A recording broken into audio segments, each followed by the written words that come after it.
Добрый день, компания Прогресс Авто. Сегодня на обзоре у нас мини-трактор Kubota L1 205. Вот такой красавчик. Трехцилиндровый, 20-сильный. Есть жизненные у нас здесь потертости, царапинки. Трактор у нас бэушный. В хорошем состоянии. Итак, пройдемся по его характеристикам. Наработка мини-трактора у нас 1048 моточасов.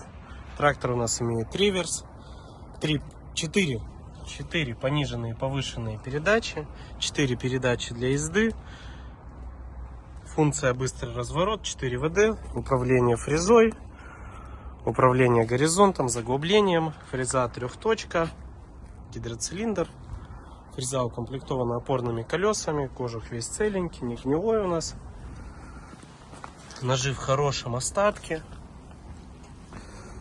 По шинам задние 9,5 на 22 в хорошем остатке, без растрескиваний, порезов. Передние шины у нас 6 на 14, имеют небольшие растрескивания, но по протектору тоже хорошенькие. Так, по его размерам. Ширина трактора по переду 113, по заду 126, колея 97. Перед, зад 99, клиренс у нас 26, длина от переднего бампера по задние колеса 2,60, высота по руль 136. Гидроусилителя руля на тракторе нету. Фреза шириной 1,40 м. Такой красавчик. Компания Прогресс Авто.